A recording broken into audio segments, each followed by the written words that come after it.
If you know the Pythagorean identities, you won't need to memorize the rules.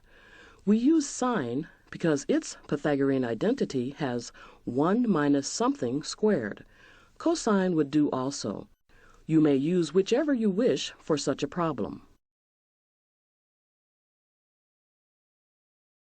I wish I had a perfect square inside my square root.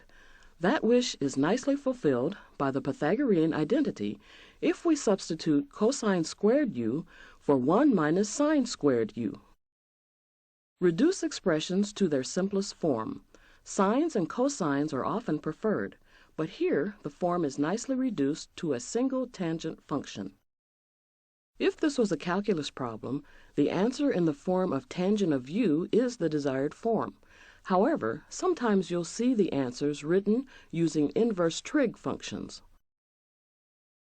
You can always check the work in this messy algebra by seeing if your result and the original expression agree for a given value of x. Here, try x equal to 1/2. The original expression has the value of the square root of 3/3 when x is equal to 1/2. And the trigonometric form also has the value of the square root of 3/3 when x is equal to 1/2. Here is another example to look over. Study it carefully before continuing.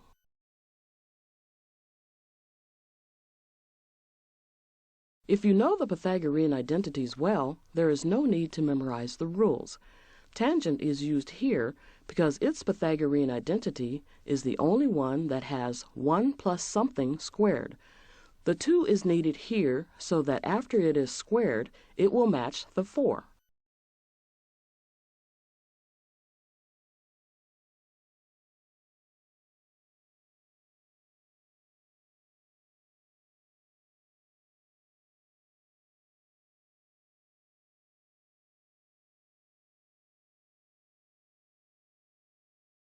Notice how the Pythagorean identity using tangent gives us exactly what we need, a perfect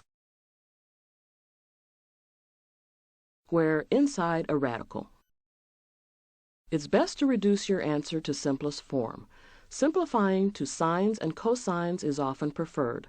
Always remember the identities.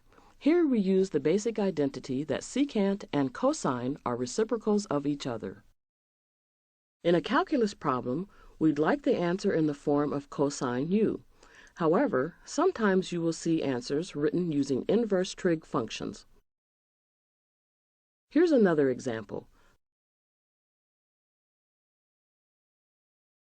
The Pythagorean identity for secant is the only one that has something squared minus 1. When squared, 5 and 2 will give us the 25 and the 4 seen in this expression. Since we have planned correctly, we have a perfect square under the radical. Here is another example. Study it carefully before continuing.